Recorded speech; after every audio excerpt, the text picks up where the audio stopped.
On November 27th, 2018, just after 6:10 in the morning, Earl Holloway drove his 1989 Chevrolet half-ton north on the gravel stretch between Marshall County and Grundy County.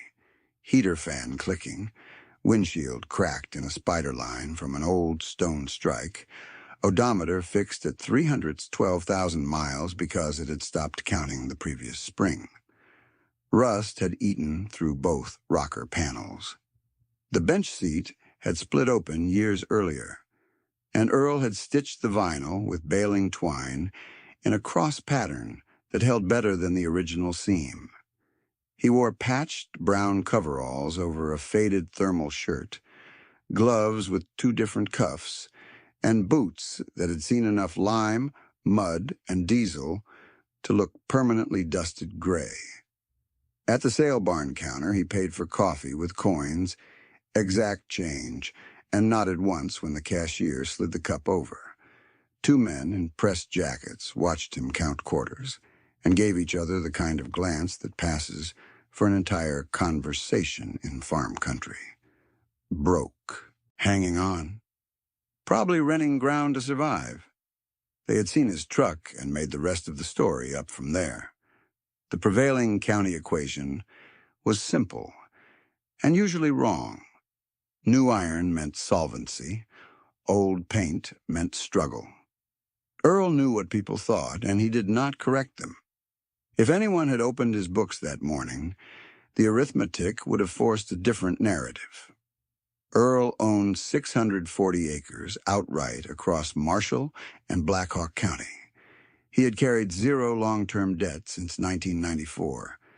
His money market reserve sat at $418,600, earning 2.1%, roughly $8,790 in annual interest before taxes.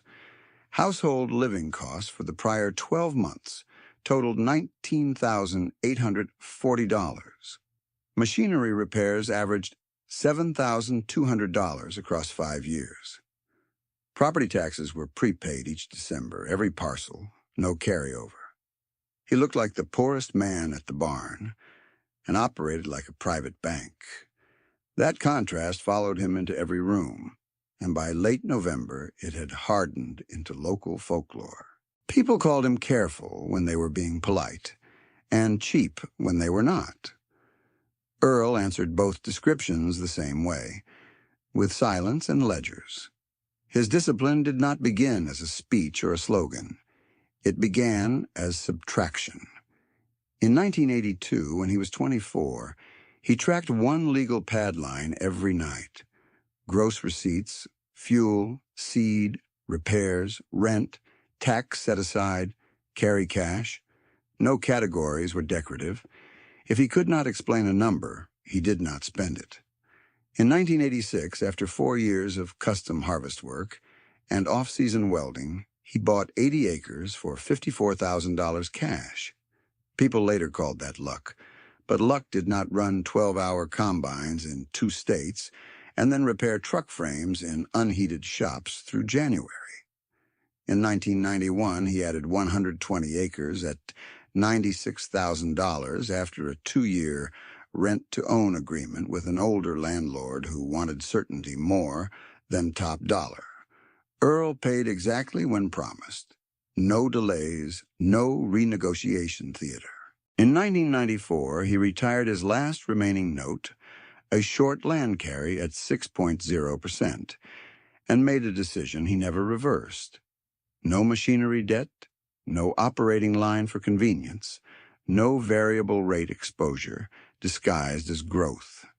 He was not anti-growth. He was anti-fragility. In Earl's December notebook, one penciled line sat between tax totals and fuel inventories. Keep the 4020 ready, because winter would settle arguments that auction talk never could. By the first week of December each year, Earl closed his books like a mechanic, torquing wheel lugs in sequence, taxes prepaid, input purchases staged, cash reserve target reset. His farm arithmetic looked unglamorous from outside and formidable from inside. Across owned ground, he averaged 171 bushels of corn per acre on a 5-year basis. His blended sale price over that same window came to $4.08 per bushel. That put gross corn revenue near $600 to $97.68 per acre before basis adjustments and drying. After seed, fertilizer, fuel, crop insurance, repairs, and overhead allocation, he protected an average margin of about $146 per acre.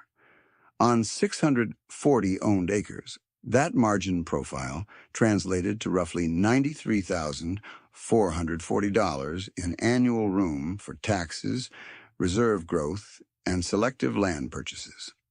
Not every year hit that number. The model was built so a bad year did not erase a decade. In 1998, he bought 160 acres from a retiring neighbor for $152,000. No note, no balloon. In 2007, he purchased another 280 acres in 2 parcels for a total of $602,000 from retained earnings and grain profits. He did not carry showroom debt, so his cost structure stayed flexible when commodity prices sagged. That single choice compounded quietly for decades. The same period treated several good operators far more harshly. Nate Beebe refinanced expansion debt on 520 rented acres at a variable rate that began at 4.2% and later reset to 8.9%. His payment schedule did not survive the rate climb and 2 weak pricing seasons. He lost the leased ground first, then most of his equipment position. Carla Mendez carried a $410,000 combine note into a drought cycle and filed Chapter 12 to protect what remained.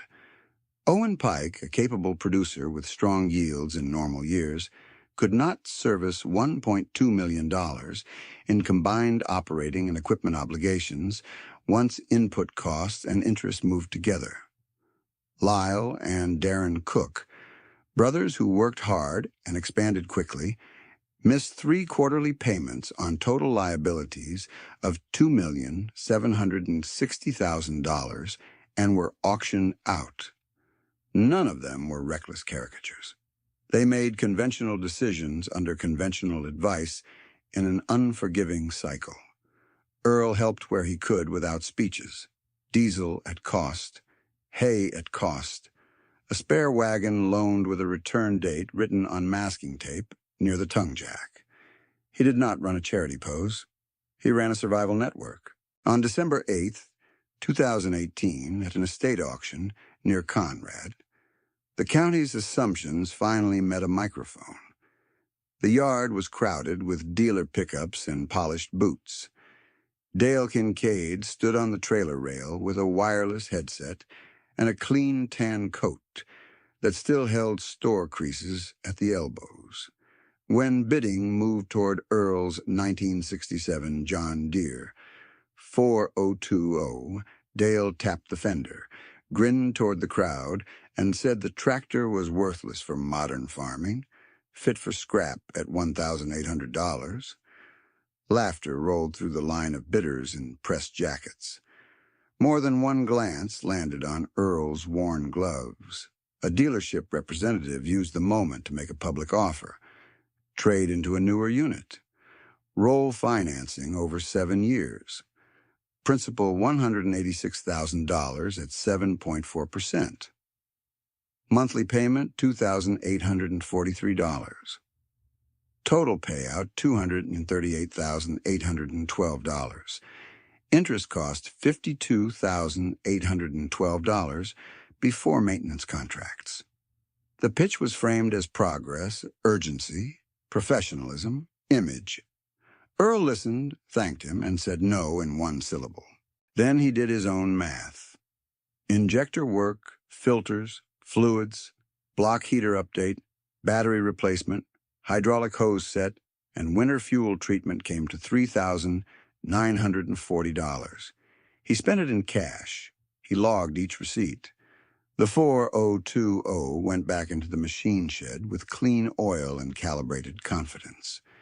To Earl, the choice was straightforward in the only terms that mattered. He was not defending nostalgia. He was pricing reliability against debt under weather risk. 3 days later, the National Weather Service issued an escalating winter warning that few people fully believed at first. What followed became the worst winter in local records. 49 inches of snow, 23 days below zero, wind chills near -35, and repeated road closures that trapped feed trucks, fuel deliveries, and families behind drifts that looked like white walls. Earl read the bulletin at his kitchen table, penciled fuel usage projections in the margin, and checked chains for fit on the 4020 rear tires before dark. The tractor that had been called scrap at $1,800 was about to be tested on terms no auction ring could control. By 4:40 that same afternoon, Earl eased the 1989 Chevrolet into the lot at Halverson Farm Supply in Conrad, snow already needling sideways under a low gray sky. He stepped down in patched coveralls, knit cap pulled low, and carried a folded list protected in a feed sack sleeve. The list was plain: diesel antigel, 2 hydraulic quick couplers, calf electrolyte, kerosene for heaters, and 8 extra shear pins for the blower. Total expected spend, based on his penciled prices from last week, was $1,126.40. Inside, a salesman named Brent Talley stood near the counter in a pressed logo jacket and clean leather boots that had never met barn mud. Brent glanced at Earl once, then shifted his full attention to a younger operator in a new insulated coat, discussing a financed guidance monitor package at $14,900. The younger man was offered coffee. Earl was not. When Earl asked for 2 cases of antigel, Brent said they were holding inventory for primary accounts, then quoted him a single case price at $118, $12 above the morning board. Earl did not argue. He set 2 20s and 8 quarters on the counter for coffee beans and twine, took his receipt, and walked back into the wind. At the co-op 2 miles south, he bought the same antigel for $106 per case, 6 cases total, plus couplers and additives. Final ticket $1,042.76 after member discount. He saved $83.64 in 1 hour by refusing to perform urgency in front of a salesman who mistook worn fabric for weak balance sheets. That was the first measurable win of the storm cycle. Before we go any further, if you want to know how a man dismissed over a $12 markup ended up stabilizing nearly 2,000 acres around him, subscribe and stay through the arithmetic, because the numbers are the whole argument. He reached home before dark and parked nose out for easier departure if drifts built overnight. In the mudroom, he hung his gloves by the stove and opened the black ledger that never left the house. His son, Calvin, watched him write line by line. Co-op Conrad, storm supplies, $1,042.76, paid cash, receipt clipped. Earl did not narrate principles to his family. He demonstrated process. The foundation of that process ran back farther than anyone at Halverson remembered. In March 1983, when Earl was 25, he had stood at a foreclosure auction west of Grundy Center and watched a neighbor's machinery lineup sell into silence. The neighbor had borrowed against rising land values, then absorbed 2 bad weather years and a rate reset that turned manageable payments into a monthly wall. Earl remembered one detail for the rest of his life. The lender's representative never raised his voice. He only pointed to clauses. Policy had no anger in it, only math. Earl went home that day and made 3 rules on notebook paper. First, land could be financed briefly, and machinery financing was a risk to avoid whenever possible. Second, variable rates were risk sold as flexibility. Third, cash reserve was not idle money, it was operating oxygen. He taped the paper above his workbench until grease and sunlight erased the ink. In 1994, after retiring his final land note, he formalized that first principle into a permanent no-machinery debt rule. From 1983 through 1986, he ran custom harvest crews in Kansas through October, then welded trailer tongues and patched grain truck beds through winter in Marshall County. His gross earnings over those 4 years totaled $128,440. Taxes took $18,970. Living costs averaged $9,600 annually because he rented one room, heated with wood, and ate mostly what his mother canned. He banked $71,070, then bought his first 80 acres for $54,000 and left $17,070 for seed, fuel, and repairs. That sequence mattered. He never celebrated the purchase without measuring the runway afterward. He did not romanticize deprivation. He itemized it. In 1987, his household ledger listed clothing at $286 for the year, dental at $140, electricity at $612, fuel oil at $408. In 1988, he spent $220 on used tires and deferred repainting the barn because paint did not increase bushels. In 1989, he bought the Chevrolet half-ton for $3,400 cash, with 118,000 miles already on it. Then logged every repair for 3 decades, alternator at $129, transmission rebuild at $1,180, brake lines at $240, starter at $168. Lifetime total through 2018, including tires and fluids, $17,946. A new truck payment would have exceeded that in 30 months. Year by year, the pattern hardened into strategy. 1986, 80 acres, $54,000, cash. 1989, Chevrolet half-ton, $3,400, cash. 1991, 120 acres, $96,000 after rent-to-own credits, closed without note. 1994, final land carry retired, interest paid to date $11,280, permanent no machinery debt rule adopted, then zero long-term debt. 1998, 160 acres from retiring neighbor, $152,000, cash. 2002, grain bin expansion, $48,600 paid in 2 installments. 2007, 2 parcels totaling 280 acres, $602,000, cash from reserves and grain profits. 2013, shop roof and insulation upgrade, $26,400, paid from machinery reserve. 2016, drainage tile on 94 acres, $72,380, no financing. 2018, money market reserve at $418,600, earning 2.1%.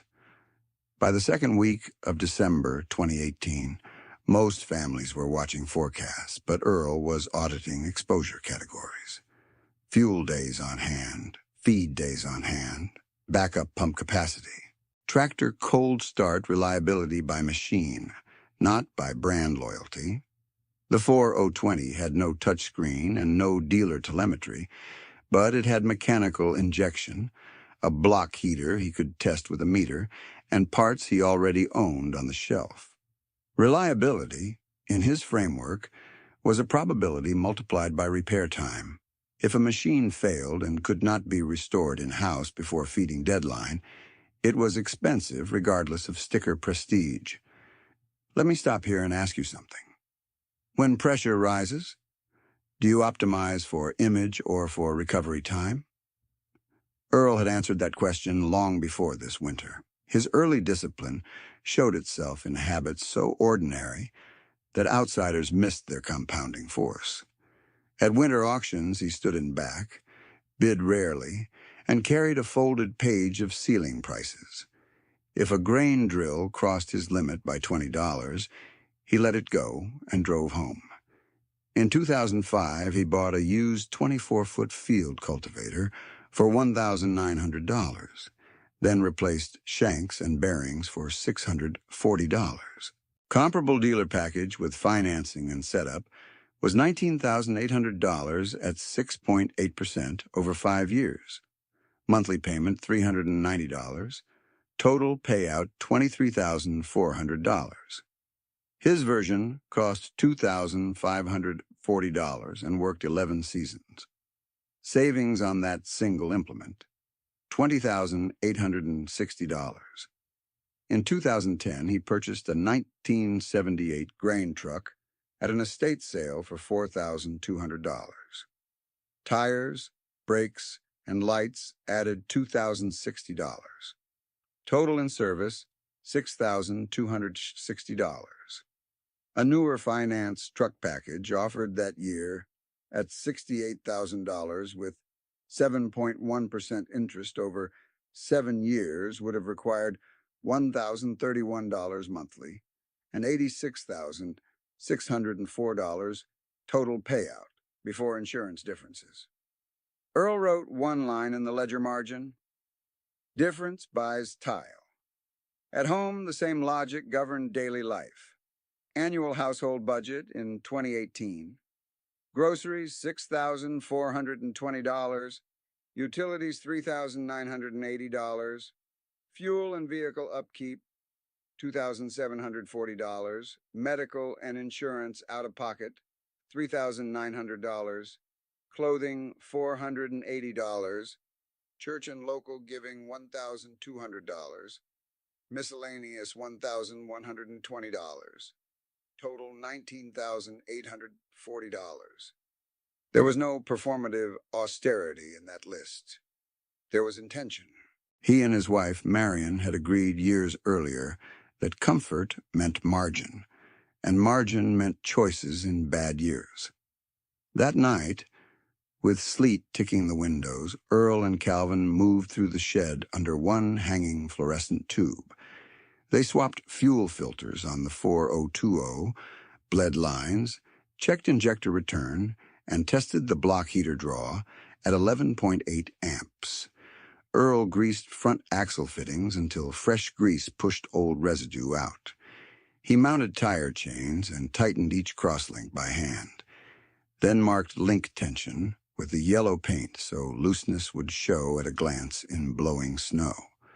Supplies staged on the bench were counted twice and logged: fuel treatment 33 gallons, hydraulic fluid 28 gallons, spare hose assemblies 6, fan belts 4, battery charger 1, extension cords 3, kerosene 40 gallons.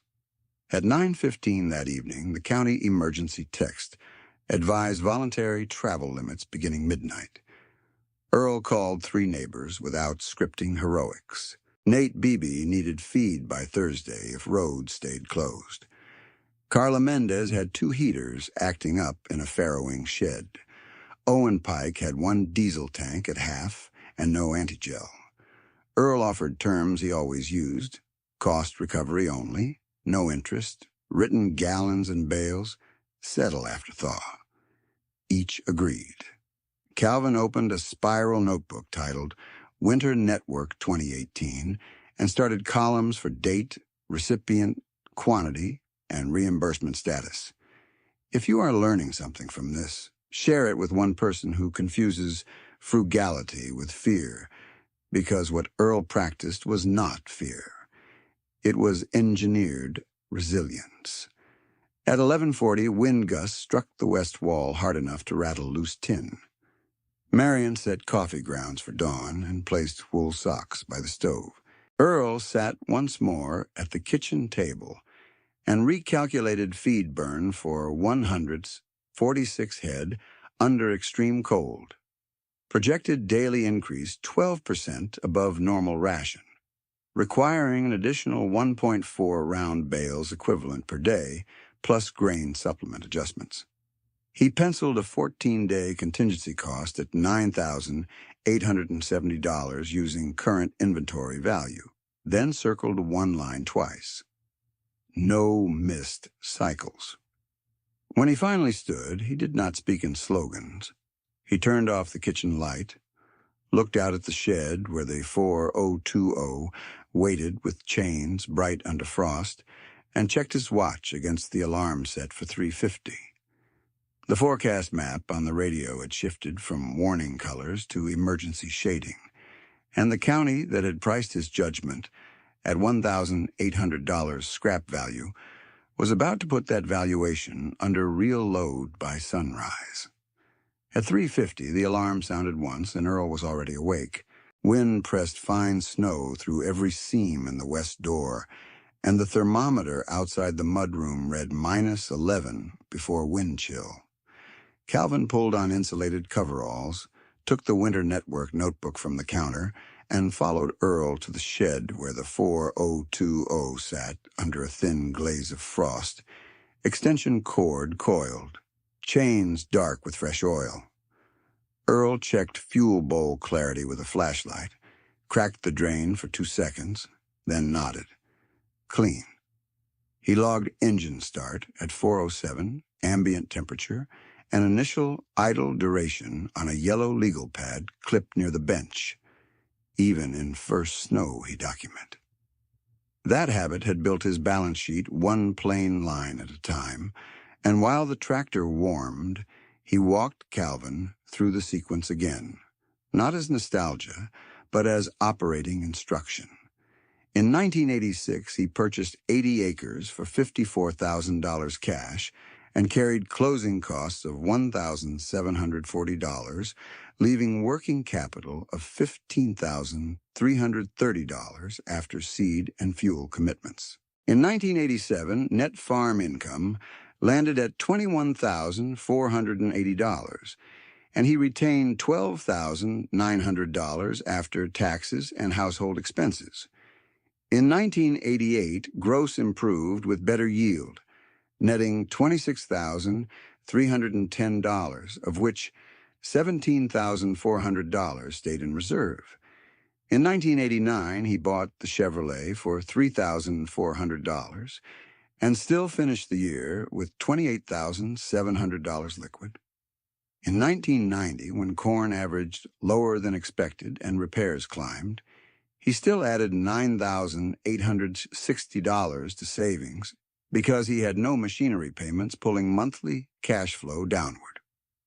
By 1991, he structured the 120-acre rent-to-own at $96,000 total, paying $24,000 over 2 years of rent credits and $72,000 at close.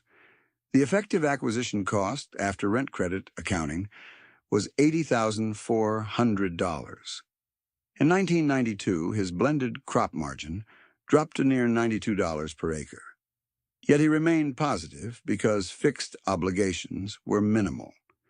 In 1993, he set aside $18,200 specifically labeled interest retirement, and in March 1994, he paid off the final land carry. Principal retired. Interest exposure gone. From that point forward, annual cash that would have gone to lenders stayed on the farm. The compounding looked slow if viewed by season and extraordinary when measured by decade. Between 1994 and 1998, average annual retained earnings after taxes, living costs, and maintenance reached $46,200. That pool funded the 1998 purchase of 160 acres for $152,000, with closing and survey adding $4,860. He paid in full, no note. In 1999, he rebuilt 2 wagons and 1 grain auger for $5,940 instead of financing replacements quoted at $47,300. In 2000, he installed used bin fans and control upgrades for $3,220, work that a dealer package priced at $18,600 would have financed over 5 years. He kept a side-by-side column in his ledger titled Debt Avoided, and by December 2000, it totaled $137,480 in principal, not borrowed. 3 winters later, he began a dedicated reserve system in 3 envelopes that later became 3 accounts: property tax reserve, machinery reserve, and weather reserve. The percentages were rigid: 28% of annual retained earnings to taxes and insurance, 32% to machinery and infrastructure, 40% to liquidity. By 2006, the weather reserve alone reached $214,900. In 2007, when 2 adjoining parcels came available, 280 acres total for $602,000, he purchased both with retained earnings and grain profits accumulated over 13 seasons, paying $589,000 from savings and $13,000 from post-harvest grain settlement. He finished that year with only $41,600 liquid, then rebuilt reserves within 30 months because no debt service was attached to the new ground. Before the storm reached full strength, if you want the final net worth arithmetic and how this winter changed 5 other farms, subscribe and stay with the ledger, because this story is decided by recorded numbers, not speeches. From 2008 through 2013, he kept the same discipline under changing markets. In 2008, fertilizer costs jumped and diesel climbed, reducing margin to $118 per acre. He still retained $57,000. In 2009, margins improved to $161, and he retained $94,300. In 2010, he bought the 1978 grain truck for $4,200, spent $2,060 restoring safety systems, and avoided a finance package that would have cost $86,604 over 7 years. In 2011, he prepaid property taxes in December at $21,740 across all parcels. In 2012, drought stress cut yields, but crop insurance and zero debt kept him solvent. Retained cash still came in at $22,400. In 2013, he replaced the shop roof and insulation for $26,400 cash, reducing winter heating costs by $610 annually. By the second week of January 2014, as markets softened, Earl adjusted sales discipline rather than borrowing for cushion. He forward-priced portions conservatively, accepted less dramatic highs, and protected liquidity. From 2014 to 2018, his 5-year blended corn sale price settled at $4.08 per bushel. Average yield on owned ground remained 171 bushels. Gross per acre near $697.68. Margin near $146 after full cost accounting. On 640 acres, that produced roughly $93,440 annual room before extraordinary weather events.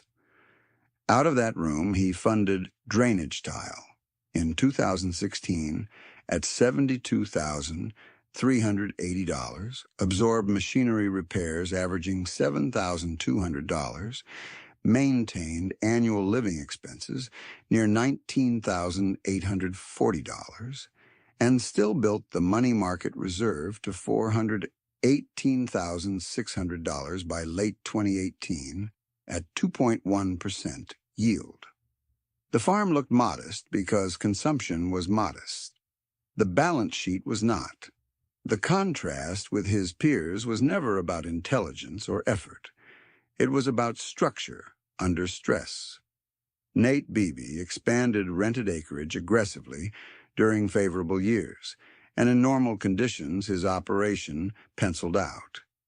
He refinanced at 4.2% variable to lower early payments and free cash for seed technology and a larger planter lease. That same note reset upward as rates climbed, landing near 8.9%, and his annual interest cost rose from about $34,000 to over $71,000 in 2 cycles. When basis widened and 2 marketing windows closed below expectation, cash flow tightened faster than he could cut overhead. He lost 520 rented acres, sold machinery, and carried the weight quietly. Carla Mendez made a decision many lenders praised at the time: modernize harvest capacity to reduce field loss and custom hire costs. Her combine note was $410,000, fixed for initial years, then costly after rate adjustment and warranty expiration. A drought year reduced yield and raised per bushel fixed cost at the worst moment. She filed Chapter 12 not to walk away, but to keep land and rebuild. Filing costs, attorney fees, and court-supervised restructuring consumed capital she had planned for repairs and working inventory. She did not fail from laziness. She was squeezed by timing. Owen Pike ran a competent operation with strong agronomy, but he carried roughly $1.2 million in combined operating and equipment obligations, including short-term notes that had to roll cleanly each season. When input costs rose together and lenders tightened terms, renewal became conditional, then partial. He sold inventory into weak pricing to meet covenants, which protected the bank and weakened the farm. The math deteriorated in steps, not in one dramatic collapse. Lyle and Darren Cook expanded quickly and worked hard to support that expansion. Their total liabilities of $2,760,000 looked manageable when commodity prices were favorable and equipment held resale value. When both moved against them, 3 missed quarterly payments triggered acceleration clauses. Their auction felt abrupt to outsiders, but the pressure had accumulated for 2 years. In Marshall and Grundy coffee circles, those stories were often told as cautionary tales, with too much simplification. Earl refused that framing. He sold diesel and hay at cost, because he knew exactly how thin the margin had become for each of them. He recorded every transfer with date, gallons, bale count, and replacement value. He did not charge interest. He did not announce generosity. He ran a local buffer while the weather system deepened. 3 days passed, and the county maps changed from warning bands to closure blocks. Road commissions posted drifts over hood height on east-west stretches. Natural gas pressure dipped in several rural lines during peak draw. Feed trucks missed slots. One veterinary route was delayed 31 hours by closures. The crisis was no longer theoretical weather. It was a logistics failure across multiple farms. Earl responded in sequence. Priority 1, his 146 head, no missed feeding cycle. Priority 2, elderly households on 2 adjacent sections, needing kerosene and generator fuel. Priority 3, network farms with document shortages. At 5:21 morning, with wind chill near -35, he used the 4020 power takeoff to run the transfer pump when electric service flickered twice in 1 hour. By noon, he had moved treated diesel from bulk storage into drums for distribution, logged by recipient. That evening, he pulled a feed wagon through drifts to Nate's lot after Nate's larger tractor gelled and would not restart. Calvin timed each run and tracked burn rate. 4020 consumption averaged 3.1 gallons per hour, under load. Slightly above normal, still predictable. Across the first 10 days of major storm operations, Earl spent $4,360 on repairs and fuel treatment. Neighbors with newer fleets reported emergency calls, towing, rental machinery, and dealer diagnostics ranging from $27,000 to $61,000. The disparity came from downtime and financing pressure, not from pride. By late January, cash stress became as dangerous as cold. Earl paid $83,000 in bulk feed and fuel purchases for his household network without opening a line of credit. He wrote checks from reserve, attached invoices to each ledger page, and assigned cost recovery schedules at zero interest once roads reopened and livestock sales resumed. Nate's share was $18,740. Carla's was $16,980. Owen's was $21,300. The Cook brothers, operating separately after their auction, took smaller allocations tied to custom work commitments. Every dollar was tracked, none of it punitive. The broader economic strain amplified weather losses. Local operating lines that had renewed automatically in prior years now carried tighter collateral requirements and less tolerance for payment delays. Variable rates stayed elevated. Input suppliers shortened terms for some accounts from 60 days to 30. Basis penalties widened at several delivery points during transport bottlenecks, cutting realized price per bushel. Farms already carrying large monthly obligations had no room for these shocks. Earl had room because his fixed outflow was fundamentally different. No machinery notes, no long-term debt service, prepaid taxes, and liquidity built for precisely this kind of winter. Near the end of that month, Marion added one sentence to the margin of Earl's legal pad while he slept in a chair between midnight checks. Discipline is what heat looks like in January. She never presented it as philosophy, only observation. In the morning, Earl moved the note aside, updated feed inventory, and started the 4020 again before first light, chains biting into packed snow as another closure alert came over the radio. The alert tone on the radio had barely ended when the county dispatcher came through with a direct request for any tractor that could run in sustained drift conditions along the Blackhawk line. Earl set his coffee down, reached for the microphone, and gave one sentence. He could be there in 22 minutes with chains on. By the first Monday of February, that call had become the longest day of the winter. A school bus sat crosswise in a drifted cut. 2 livestock trucks were stalled a mile east, and wind chill kept dropping toward the threshold where exposed skin failed quickly. Earl kept the 4020 in second gear low, blade angled, engine steady, and worked one lane open while deputies marked edges with fluorescent stakes. Calvin logged timestamps and gallons on a clipboard wrapped in clear tape. 15 straight hours, no theatrics, repeated passes, short tows, feed runs, and medicine drops after dark. Dale Kincaid stood at the emergency coordination point near the county shed, headset off, collar up, watching the same tractor he had called scrap value in December pull loaded weight through packed drifts that newer units had not crossed that morning.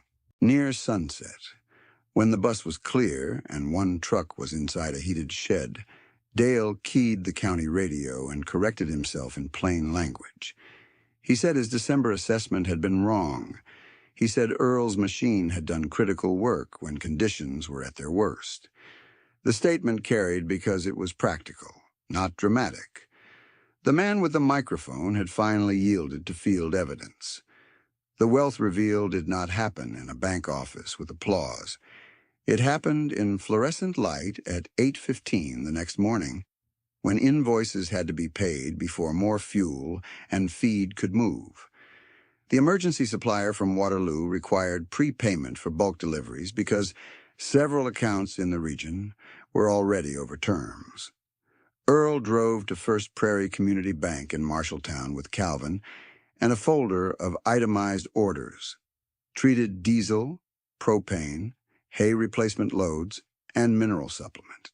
Total due that day was $83,000 even, matching the ledger line he had projected in January. The teller recognized him from tax payment season and asked whether he needed an operating advance. Earl said no, cashier check. She looked at the amount, paused, and called the branch manager because any check above $50,000 required dual authorization. Dale happened to be in the lobby, meeting an auction client, and turned when he heard the total read aloud.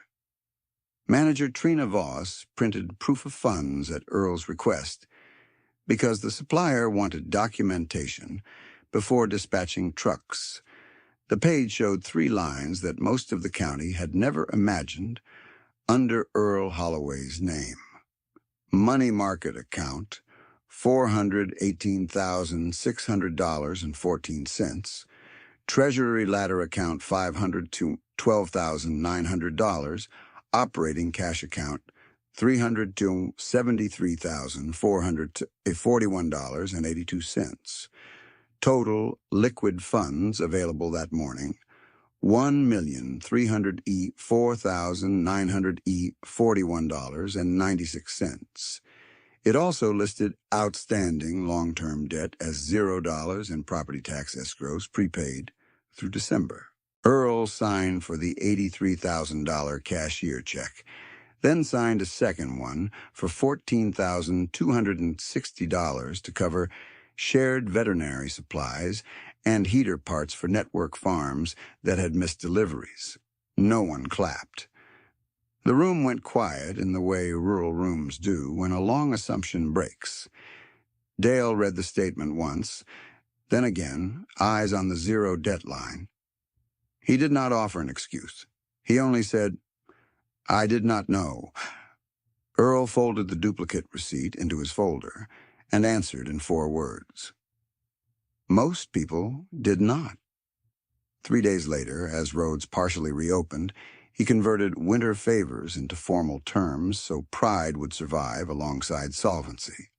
Every transfer from January and February moved into written zero-interest recovery schedules with dates, quantities, and signatures from both sides.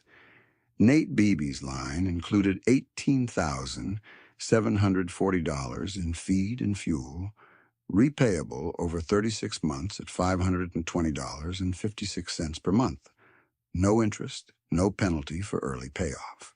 Carla Mendez's line was $16,980 for feed, fuel, and heater parts, repayable over 48 months at $353.75 per month, with a conditional reduction, 2 years of on-time payments forgiven, if she mentored one beginning producer through full seasonal budgeting. Owen Pike's line was $21,300, but Earl split it into 2 instruments, $9,300 due over 24 months and $12,000 tied to lease proceeds from Owen's homestead transition. Lyle Cook and Darren Cook, now operating separately, signed smaller notes of $6,400 and $5,860 tied to custom planning income and elevator route wages. Earl never called those agreements charity. He called them breathing room. By late March 2019, the distressed land calendar was filling with forced sales, and that was where Earl made the second move that changed the county map. A 210-acre tract on the Marshall and Blackhawk line came up under lender control, good soils, stressed ownership, and a bidding floor set at $4,100 per acre. Total reserve valuation sat near $861,000. Most expected an investor group or an expansion operator with fresh financing. Earl arrived in the same 1989 Chevrolet, same cracked bench seat, same patched coveralls, and a legal envelope with certified funds verification. Bidding opened, rose, stalled, rose again, then stopped at $861,000. Earl held, hammer down. Deposit due immediately, $86,100. He paid it on the spot. Closing in 15 business days, full cash, no contingencies. The sale clerk requested final proof of funds for compliance, and the verification packet listed available liquidity across accounts, plus post-harvest grain contracts, sufficient to close without debt service. Dale was there again, this time not on a microphone, and watched the paperwork pass from hand to hand. The generosity phase began at that closing table, not after it. Earl did not place the acreage into his personal name. He placed it into the Holloway family land trust and filed a covenant with 3 enforceable rules. First, no parcel in the trust could be pledged to finance machinery purchases. Second, tenant operators had to keep full enterprise ledgers and submit year-end cost sheets. Third, rent rates for beginning operators would be fixed below county market by design, with stability prioritized over peak extraction. County market that spring averaged about $282 per acre on comparable ground. Trust rate for qualified beginning operators was set at $210 per acre for the first 3 years, then stepped to $228 if records stayed current. On 210 acres, that discount represented $15,120 in annual margin left with the operator instead of pulled to the landlord. He added capital behind the policy. From liquid reserves in spring grain sales, Earl funded a zero-interest equipment pool of $300,000, loan cap $25,000 per farm, term lengths from 3 to 6 years depending on cash flow. 12 farms applied in the first window. 8 qualified under the ledger rule. Total first-round disbursement reached $187,000. The uses were not flashy.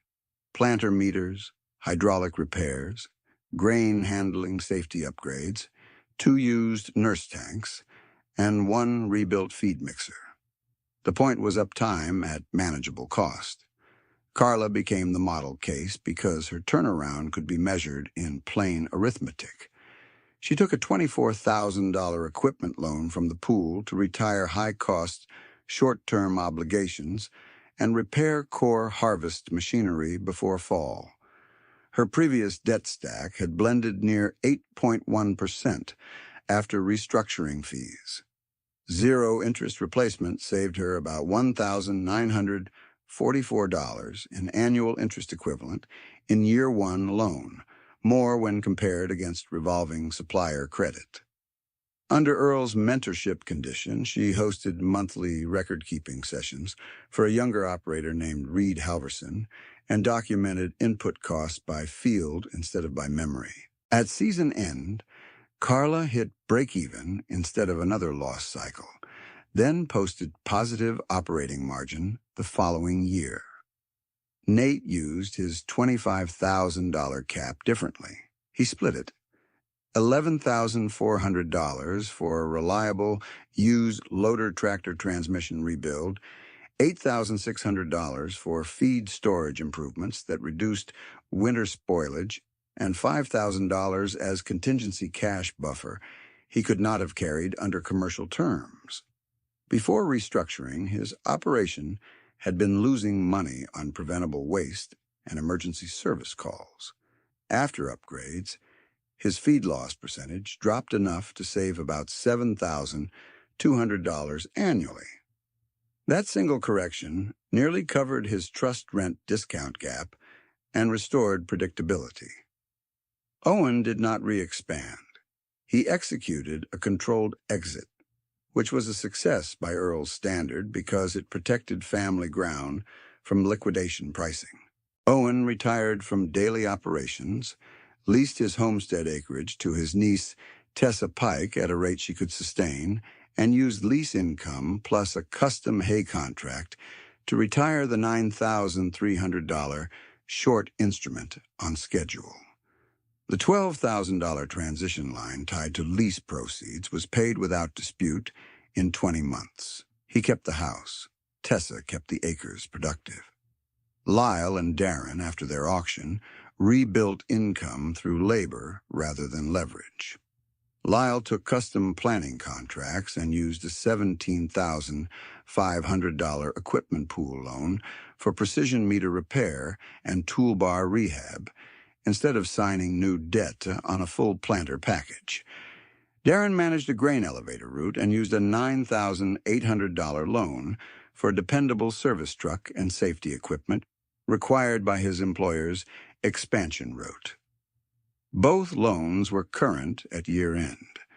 Neither man had to posture as rescued. They had terms they could carry. If you measure generosity only by checks written, you miss the mechanism. Earl's structure turned liquidity into durability. He also set aside $120,000 specifically for winter emergency fuel grants, not loans, for farms serving livestock obligations and elderly households during closure events. Grant trigger was objective. Document road closure plus verified fuel shortage. In the first year, 5 farms and 3 households received support totaling $74,300. Unused funds rolled forward. The deeper examination sat in the ledgers, and the numbers were stubborn. Earl's winter response costs on his own operation, including repairs, treatment, and incremental fuel, were $4,360. County peers with heavy finance fleets reported emergency outlays between $27,000 and $61,000 under the same weather stress.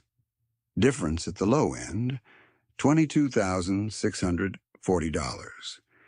Difference at the high end, $56,640. That spread alone exceeded annual living budgets for some households. Now placed debt service beside it. The tractor offer Earl refused in December carried payments of $2,843 monthly for 84 months, totaled $238,812, with $52,812 in interest, before major repairs or electronic downtime risk. His winterization and maintenance path on the 4020 cost $3,940 initially and $420 in additional treatment adjustments during peak storm operations, total $4,360. First-year cash flow, difference between finance, replacement, and maintained legacy equipment, was $29,756 when annual payment obligation and winter operating cost were compared directly. Multiply that logic across implements and trucks over 25 years, and his avoided borrowing column was not symbolic, it was structural. By the second week of May 2019, the trust office produced its first aggregate impact sheet. Acres directly stabilized through rent policy, zero interest loans, and emergency fuel support, 1,940. Prevailing local land value estimate across those acres averaged about $5,876 per acre, placing underlying productive asset value near $11,399,440. Total capital Earl committed that spring across land purchase, equipment pool, and fuel grants was $1,281,000, with additional temporary working support already cycling back through repayments. Ratio of stabilized asset base to committed capital, roughly 8.9 to 1. That multiplier explained why he never argued at the coffee counter. His thesis was never rhetorical. Keep debt pressure low, keep records exact, keep liquidity ready, and act early when neighbors are cornered. The man in patched coveralls had converted one winter of insult into a county-scale balance sheet correction, and he had done it with receipts clipped in order, signatures on every line, and zero interest charged, where panic had priced everyone else at the highest rate. Within 48 hours of that impact sheet, Earl and Calvin sat at the same kitchen table and converted percentages into operating decisions for each recipient file, because Earl did not trust inspiration without schedule discipline. The trust book for 2019 carried 8 active equipment notes, 5 emergency fuel grants, and 4 legacy recovery agreements from the Winter Network. By June 3rd, every account had a dated payment calendar, projected cash flow month, and a contingency clause tied to either weather or commodity spread. The language was plain. If a borrower had a verified production shortfall, payment could slide 1 quarter with no fee. If a borrower skipped record-keeping, the rate stayed 0, but future eligibility ended. Generosity stayed structured. Carla Mendez was the first to prove the model in full. Her 2019 crop year closed with gross receipts of $612,400 on mixed acres and livestock support income, operating expense of $579,880, and a net operating margin of $32,520 before family draws. It was not flashy, but it was her first black number after the restructuring spiral. In 2020, she improved field-level tracking with Reed Halverson, who had been attending those monthly sessions in her shop office, and cut fertilizer over application by an estimated 6.4% on 3 fields with variable soils. Savings there totaled $8,940. By fall 2021, she had repaid $9,540 of her $16,980 winter recovery note on schedule, and Earl honored the covenant he wrote himself. 2 years of on-time payments, mentorship delivered, remaining required balance reduced under the forgiveness clause. Carla cried once, quietly at the counter in Earl's shop, then signed the amended ledger and went back to work the same afternoon. By 2023, she was stable enough to become a lender inside the same network, fronting $4,000 of seed money to Reed at 0 interest for a test plot with written repayment terms. One disciplined file created another. Nate Beebe's trajectory moved slower and just as decisively. He had lost scale and kept skill. Under the trust lease and equipment support structure, he downsized to 180 acres and rebuilt around livestock feed integration instead of volume expansion. In 2019, his monthly obligation to Earl on the winter recovery line was $520.56, and he never missed. The loader transmission rebuild prevented 2 emergency downtimes in his first cold season back, which he estimated saved $3,300 in avoided custom hauling and spoilage. Feed storage improvements cut moisture loss enough to reduce purchase supplement by about $6,800 annually across the next 2 years. By March 2022, he paid the final balance on the $18,740 line, asked for a receipt marked paid in full, and taped it above his own desk. In 2024, his records showed net farm income of $74,200 with no long-term machinery debt. He was not trying to get big again. He was trying to stay durable, and he did. Owen Pike chose a different version of recovery and kept his dignity intact. He retired from daily fieldwork, executed the lease transfer to Tessa Pike exactly as drafted, and became the person who checked bins, watched weather windows, and fixed small things before they became expensive things. His 2-part recovery obligation to Earl closed precisely on schedule. The final payment logged in January 2021 at 9:12 in the morning, with both men present. Tessa took over operating decisions and used trust rent stability to build reserves instead of chasing immediate expansion. Her first 3 years averaged net retained earnings of roughly $38,000 annually after living costs and reinvestment. By 2024, she had paid cash for a used planter upgrade and refused dealer financing that would have added $1,140 monthly for 7 years. She quoted Earl when asked why. "Recovery time matters more than appearance." Lyle Cook and Darren Cook rebuilt by employment discipline, then selective ownership. Lyle's custom planning route expanded from 4 clients to 9 by the spring of 2022 because his repaired meter system held accuracy, and he showed up when promised. Gross custom income reached $126,000 that year, with $82,000 net after fuel, labor help, and maintenance. He repaid his trust note in full and set aside $14,000 for a future equipment reserve, separate account, no overlap. Darren kept his grain elevator route, completed safety certifications, and moved into dispatch coordination by 2023 with a salary increase tied to reliability metrics. His $5,860 winter line and $9,800 service truck support note, both closed current, no extensions.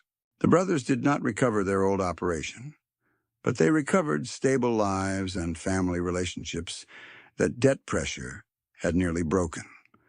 The multiplier showed up exactly where Earl said it would, in second-order outcomes. By the end of 2022, the 8 initial equipment pool recipients had made 47 on-time quarterly payments out of 50 total due, delinquency rate 6% by count, and 2.1% by dollars because the late accounts were small and corrected quickly. 5 recipients helped additional operators with either tools, labor days, or ledger coaching as a condition of renewal. Combined acreage under direct or indirect stabilization moved from 1,940 to 2,460 acres.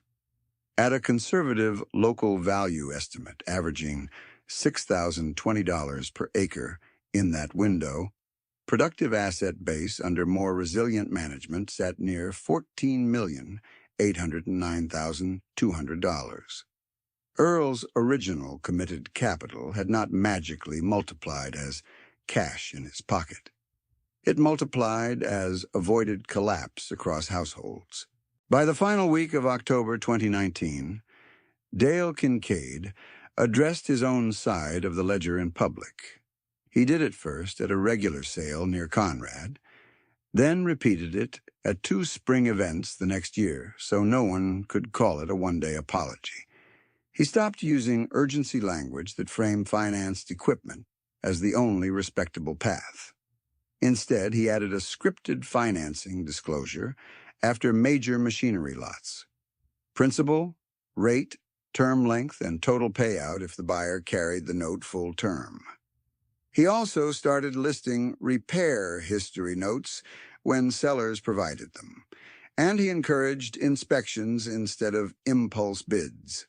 Some dealers disliked that shift because it softened commission velocity. Dale kept doing it. His business changed but did not collapse. Gross commission income declined about 11% in the first year as fewer bidders chased high payment packages, then stabilized as trust rose among smaller operators who had previously stayed home. By 2022, he partnered with 2 independent mechanics to host pre-sale condition clinics, which improved buyer confidence in used equipment and reduced post-sale disputes. At his retirement dinner in 2024, attendance was 186 people from 3 counties, and he told the room one sentence that carried weight because it cost him pride to say it. He spent years mistaking shiny paint for sound balance sheets. He said Earl corrected him without ever trying to embarrass him. Dale retired with his reputation repaired by honesty and with a business model that no longer punished caution. Brent Talley at Halverson Farm Supply also had an outcome, quieter and instructive. After 2 weak years of high-margin, low-trust sales, Halverson changed management. Brent moved from front-counter sales into inventory planning and later admitted, privately, that he had misread half the county by clothing alone. The store now posts transparent storm pricing rules each November, and emergency supplies are allocated by documented need rather than account prestige. Earl still buys there when the numbers are fair. Brent hands him the same receipt as everyone else. By harvest 2020, the Holloway Family Land Trust had completed its first full audit.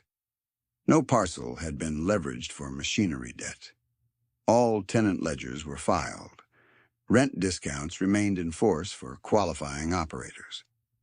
Emergency fuel grants disbursed during the next severe weather window totaled $31,200 to 3 farms and 2 elderly households, each case verified and signed off by Calvin, who by then managed documentation and compliance in addition to fieldwork. Marion kept running household books, still near that same disciplined range, with annual living costs in 2020 at $20,460 and in 2023 at $22,110, despite inflation pressure, because large fixed obligations never appeared. Earl refreshed the 4020 engine in stages, not for display, for reliability. Machine shop work, bearings, injector service, clutch attention, and cooling system overhaul came to $12,740 over 2 off-seasons, all cash, all logged. In 2024, the tractor still starts on cold mornings, still pulls feed, still runs transfer duties when weather turns. The 1989 Chevrolet still sits nose out by the shed, rust unchanged. Baling twine seams still holding, now beyond 350,000 miles by Calvin's manual log since the odometer never came back. Here is where you come in for the last stretch. Subscribe if you want more stories where arithmetic beats appearance. Then comment with one number in your own budget that quietly controls your future more than people realize. Share this with the person in your life who looks ordinary, spends carefully, and is building something real without announcing it. Nate is still farming, profitable at 180 acres, debt pressure low. Carla is still farming, mentoring 2 younger operators now, books current. Owen is retired, house kept, morning slower, advice sharper. Tessa operates the pike ground with disciplined reserves. Lyle runs custom planting with paid-for equipment. Darren manages grain logistics and sleeps better than he did in leverage years. Reed moved from mentee to operator on a starter lease and files clean quarterly sheets. Trina Voss is still at First Prairie Community Bank and uses Earl's case in financial literacy workshops, with names removed and lessons intact. Dale is retired from the block, respected for changing before it was convenient. Brent is still at Halverson, now known for transparent pricing during storm season. Earl remains in Marshall County. Marion remains at his side. Calvin is the bridge between old ledgers and new compliance, but the rule set did not change. Avoid fragile debt, prepay what you can, keep liquidity for winter, and help neighbors with terms they can survive. The family that looked poorest still looks that way to anyone scoring life by paint, chrome, and monthly payments. The books tell the truer story.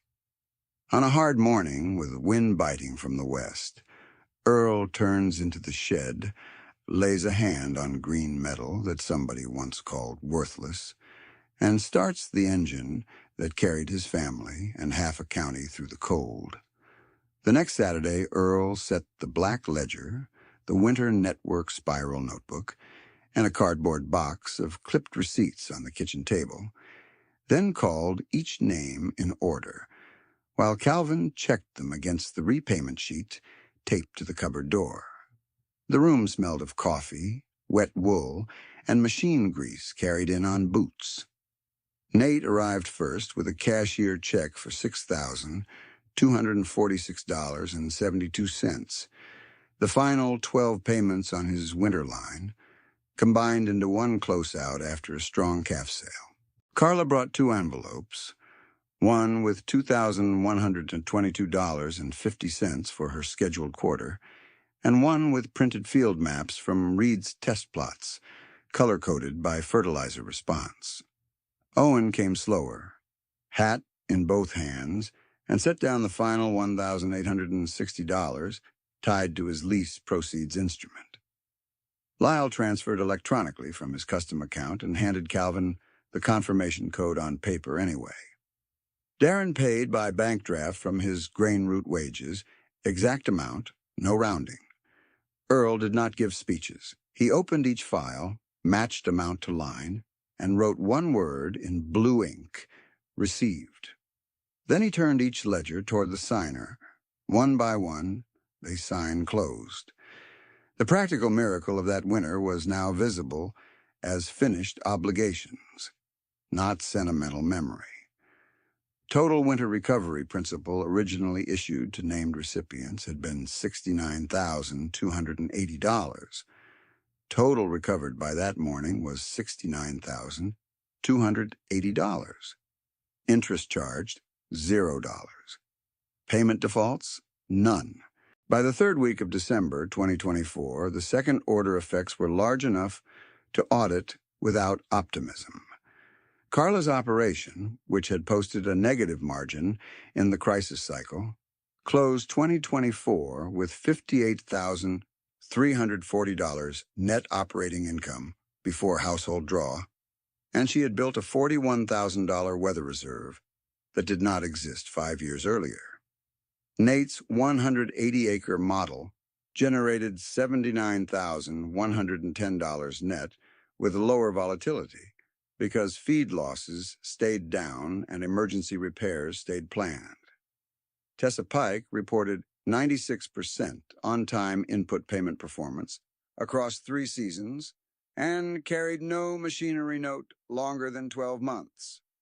Lyle's custom planting books showed gross $138,400 with net $88,760 and a separate tax set-aside account at $19,300.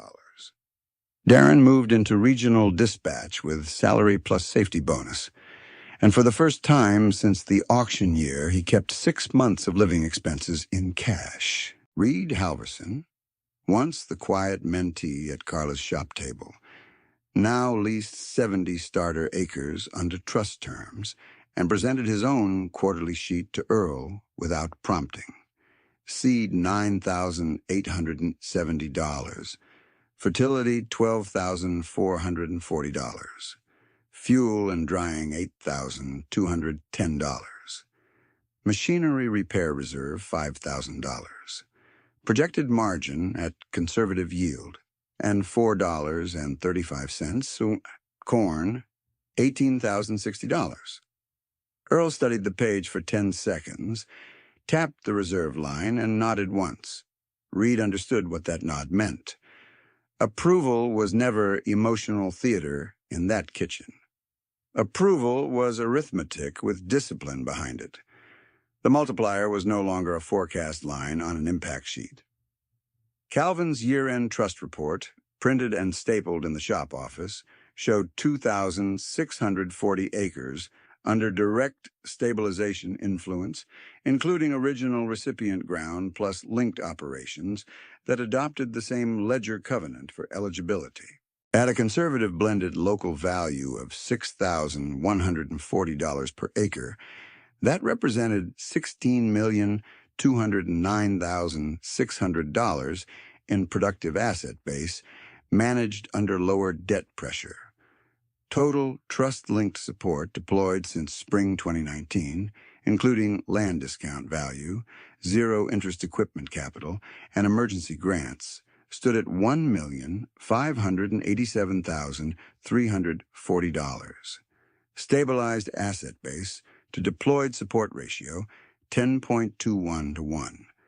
The numbers said what Earl never bothered to say out loud: quiet liquidity, used early, can keep entire maps from unraveling.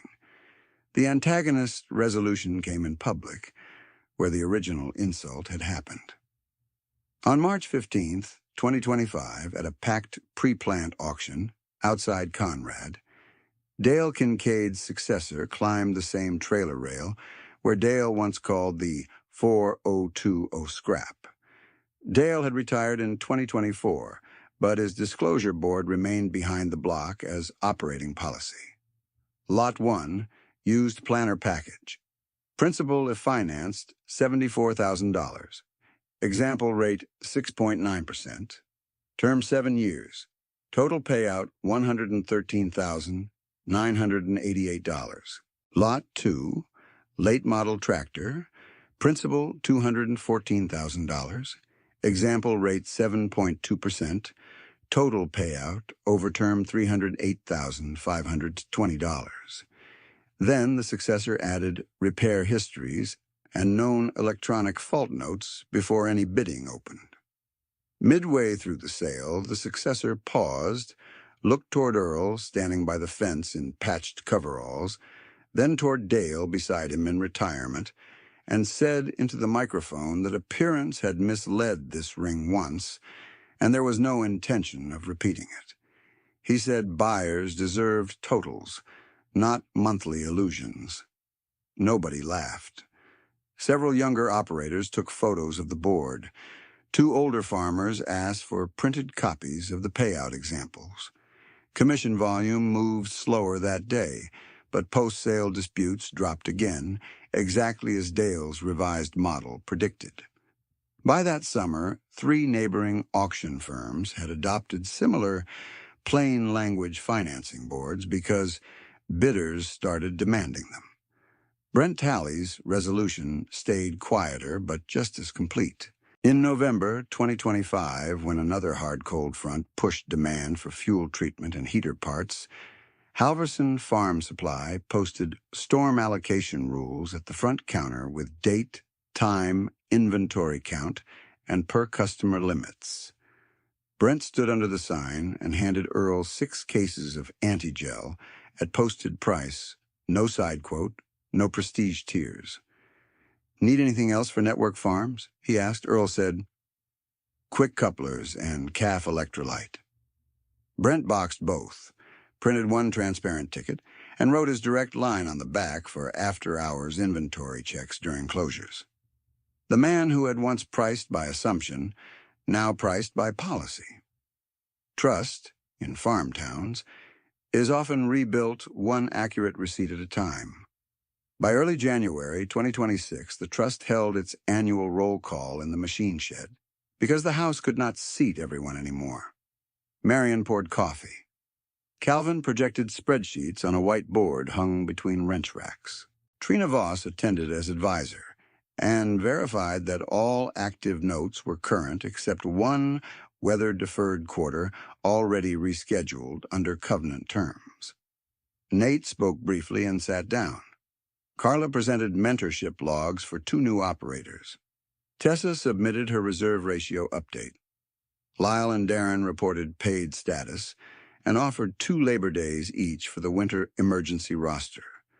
Reed asked 1 question about prepaid tax timing and wrote the answer in the margin exactly as Earl had taught him years earlier.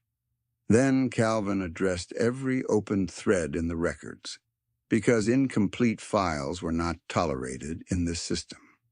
The yellow legal pads from the storm year had been scanned and archived in both paper and digital copies. The masking tape labels from loaned wagons were logged and removed when equipment returned. The chain tension yellow paint marks on the 4020 were still visible and now part of the preseason checklist. The county dispatcher call logs from the bus rescue day had been requested and attached to reimbursement claims. All approved amounts were paid by the county by August 2019 and marked closed. The veterinary delay invoice from the 31-hour route disruption had been contested, corrected, and settled at actual service time, not emergency penalty rate.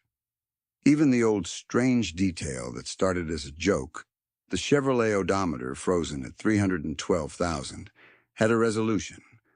Calvin's manual mileage book now showed an additional 43,880 miles since failure, bringing real total to 355,880, with maintenance intervals adjusted accordingly.